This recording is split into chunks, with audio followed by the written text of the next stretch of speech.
मेरे प्रिय छात्रों, इससे पहले वाले वीडियो में मैंने तुलसीदास जी के कुछ पंक्तियों की व्याख्या की थी और आज मैं हिंदी काव्य खंड के पाठ 1 पद जो कि सूरदास जी द्वारा रचित है उन्हीं के एक पद की संदर्भ सहित व्याख्या करूंगी। एक बात और ध्यान रखिए, संदर्भ सहित व्याख्या और सप्रसंग व्याख्या दोनों का मतलब एक ही है। तो सबसे पहले मैं पद का सस्वर वाचन करूंगी।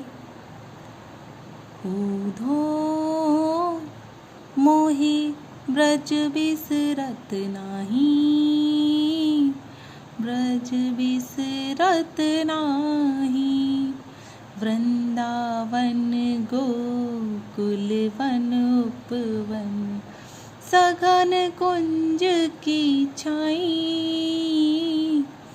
प्रातः समय माता जशुमती और नंद देख सुख पावत,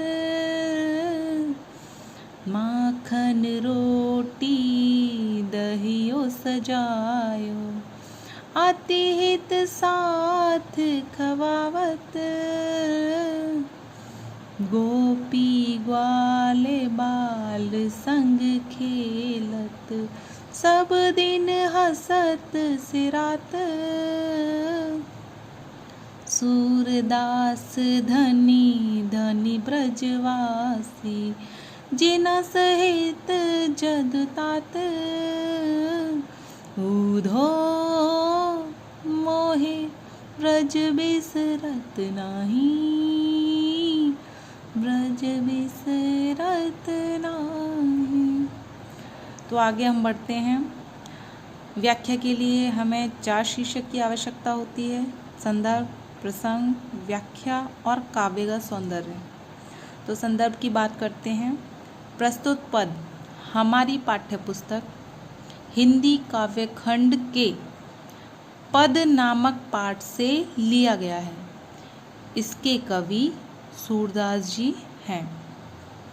प्रसंग: प्रस्तुत पद में उद्धव ने मथुरा पहुंचकर श्री कृष्ण को वहां की सारी स्थिति बताई, जिसे सुनकर श्री कृष्ण भाव विभोर हो गए।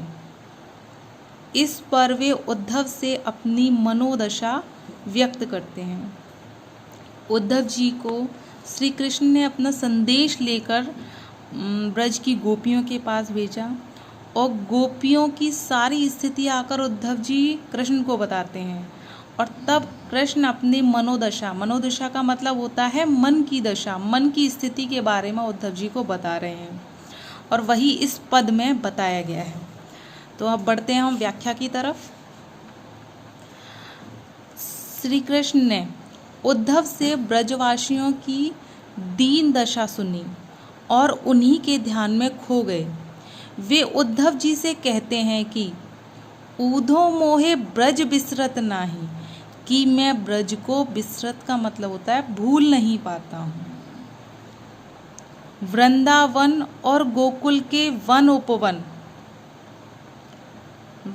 सघन कुंज की छाई, सभी मुझे याद आते रहते हैं। सघन कुंज का मतलब होता है घने कुंजों की, कुंज यानी होता है वृक्ष, वहाँ के घने कुंजों की छाया को भी मैं भूल नहीं पाता हूँ। प्रातः समय माता जशुमती और नंद देख सुख पावत, नंद बाबा और यशोदा मैया को देखकर मुझे जो सुख मिलता था वह मुझे रह रहकर स्मरण हो आता है, यानी कि याद आता है।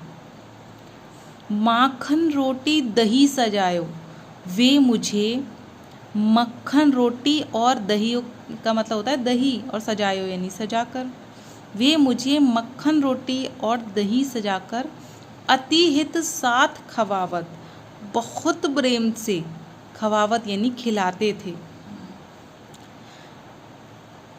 गोपी ग्वाले बाल संग खेलत, ब्रज की गोपियों और ग्वाल बालों के साथ खेलते हुए सब दिन, मेरे सभी दिन, हसत सिरात, हंसते हुए, सिरात का मतलब होता है बीता करते थे। ब्रज की गोपियों और ग्वाल बालों के साथ खेलते हुए मेरे सभी दिन हंसते हुए बीता करते थे। सूरदास धनी धनी ब्रजवासी।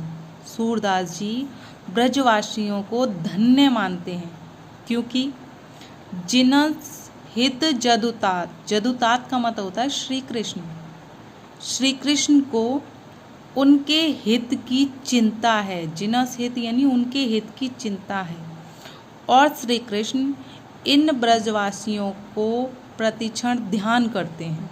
के बाद आता है काव्य का सौंदर्य।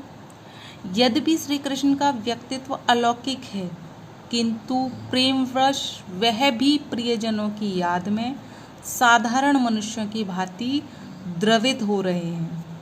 भाषा है सरल, सरस और ब्रज।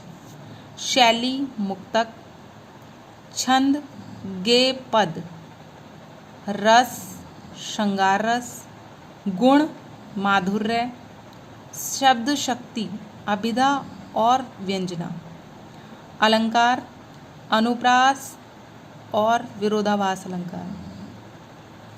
तो इसी के साथ छात्रों व्याख्या यहीं समाप्त होती है। धन्यवाद।